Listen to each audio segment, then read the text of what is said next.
Good evening friends. I hope कि आप लोग 2 मिनट ध्यान से सुनेंगे।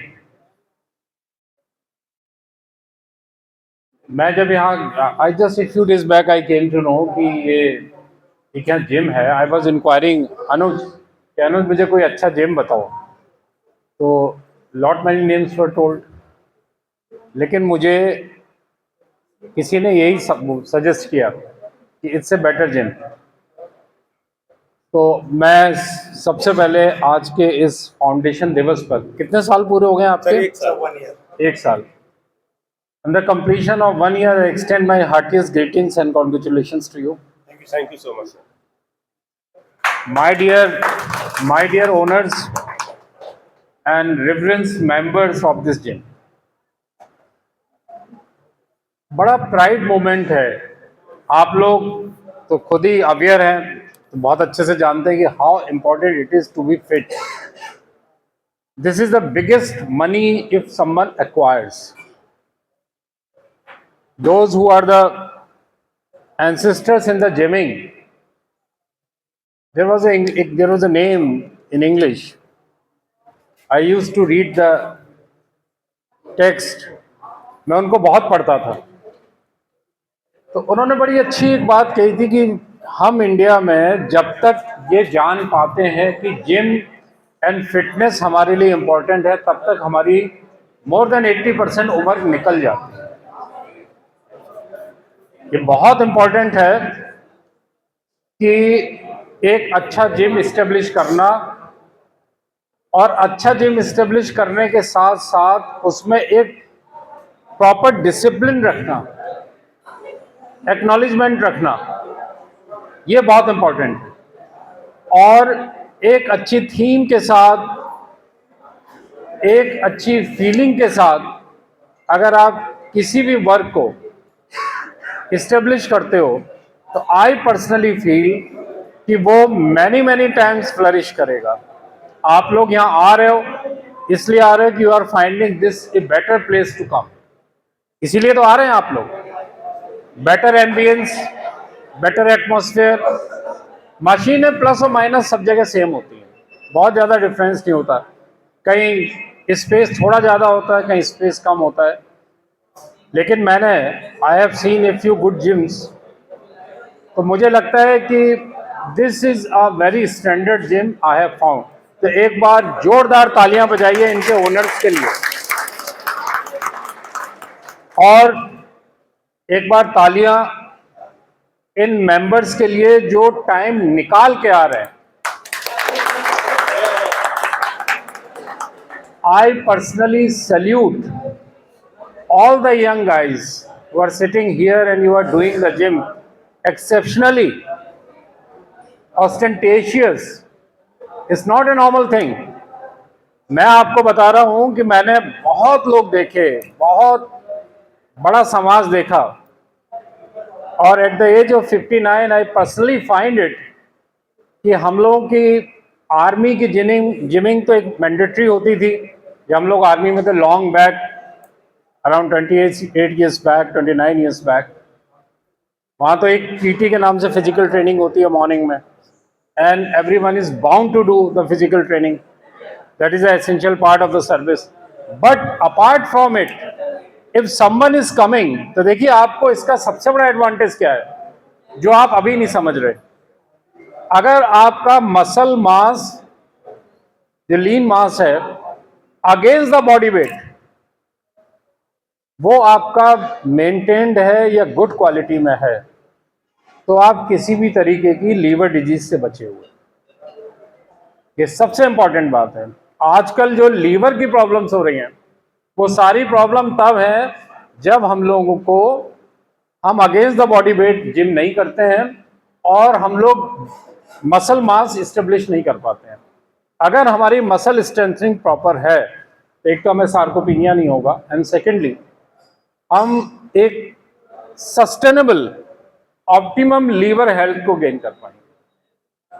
जो लोग ग्लूटामेज या ग्लूटाथायोन या ग्लूटामाइन या जो चीज़ें ले रहे हैं, ये सब्सटेंसेस, जैसे मैं ग्लूटाथायोन की बात करूं आपको, लीवर में फाइब्रोसिस कम करने के लिए दी जाती है, जैसे drug of choice for fatty infiltration, liver का दूर करने के लिए। अब इसका एक फायदा और है कि जो लोग ग्लूटाथायोन 3 महीने से ज्यादा लेते हैं वो गोरे भी हो जाते हैं। It is effect of this medicine.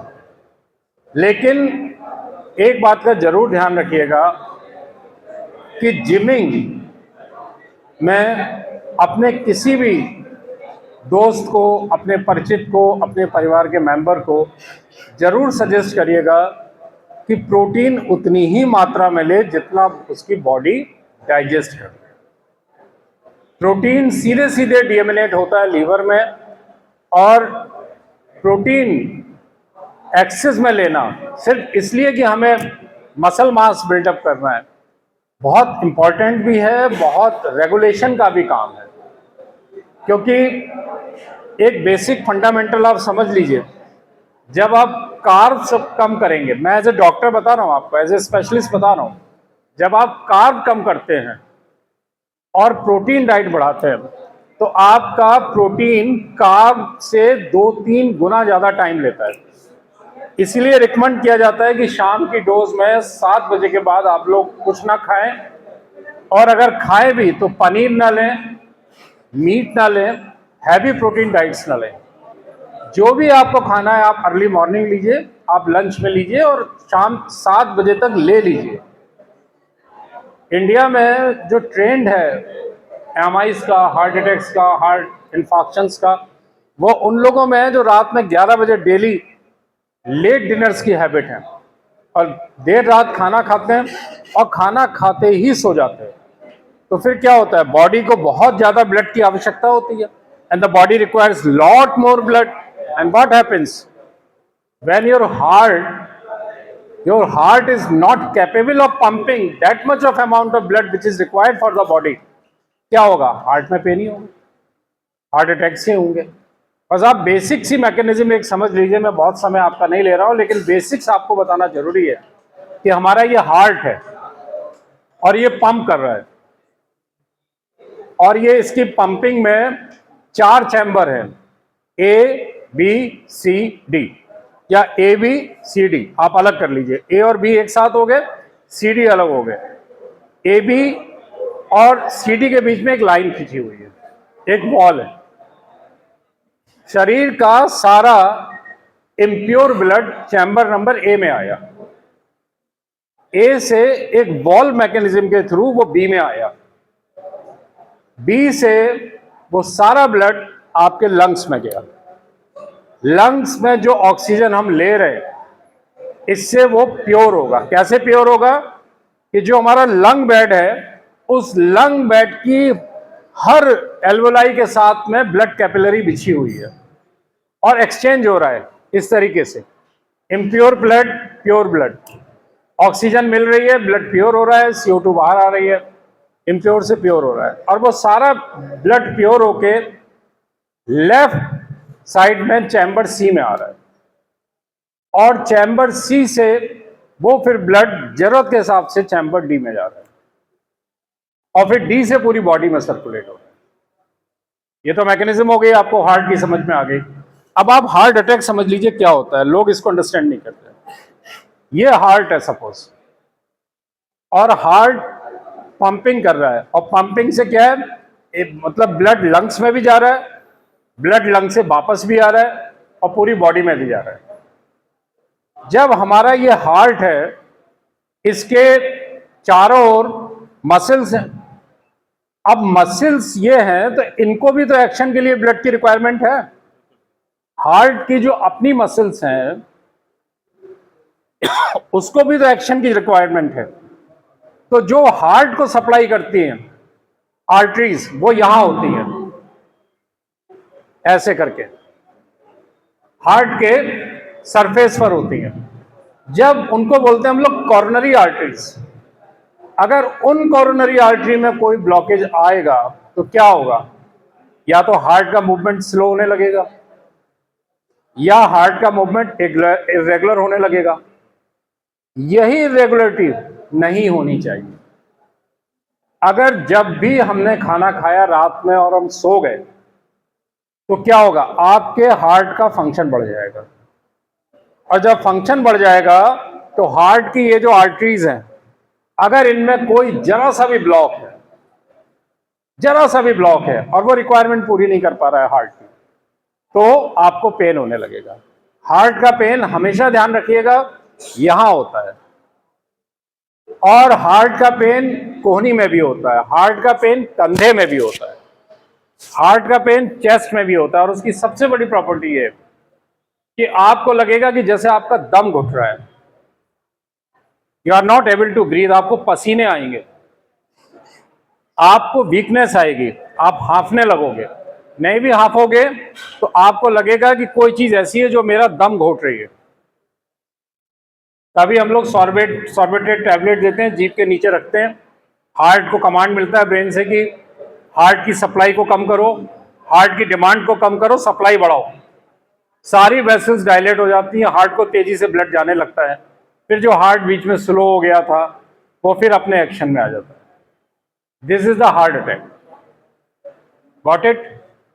ये जो कॉर्नरी आर्टरी हैं, इनकी ब्लॉकेज अगर है तो हार्ट की रिक्वायरमेंट, तो जो लोग आप देख रहे होंगे ट्रेडमिल में गिर रहे थे या डेथ्स हो रही थी, या बबलू श्रीवास्तव वो जो कॉमेडियन थे और जो लोग गिर रहे थे, वो इसलिए गिर रहे थे कि आपका हार्ट ऑलरेडी एक स्टेक है, आपके हार्ट में ऑलरेडी ब्लॉकेज है मोर देन 60%, मोर देन 70%, और आप ट्रेडमिल करने लगे। ट्रेडमिल में आपकी धड़कन कहां तक पहुंच जाती है? 140, 150।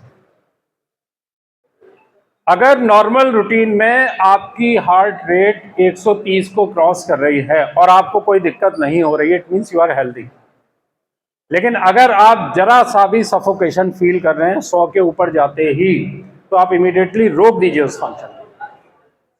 इससे पहले कि हार्ट आपको कोलैप्स करे, आप अपने आप रुक जाइए। और मैं आप सबको सजेस्ट करूंगा, इसमें कोई डरने या घबराने की बात नहीं है। एक बड़ा सिंपल सा टेस्ट है, कैल्शियम स्कोरिंग।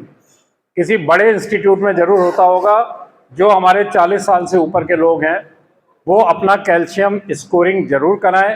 प्लेन सीटी के माध्यम से कोई जरूरत नहीं है आपको एंजियोग्राफी कराने की। आप सिंपली कैल्शियम स्कोरिंग कराएंगे, आपको पता चल जाएगा कि आपकी आर्टरी कितना ब्लॉक है। आप मस्त होकर एक्सरसाइज करिए। लेकिन जो सबसे इंपॉर्टेंट बात है वो ये है कि आपकी जिमिंग, आपकी फिटनेस आपके मसल मास को मेंटेन रखती है, आपकी एजिंग को रोकती है, आपको यंग बनाती है, एंड आपके अंदर एक स्फूर्ति भरती है। तो my dear friends, I think this suffices the need. इस तरीके का अच्छा एटमॉस्फेयर, और ही himself seems to be very nice boy.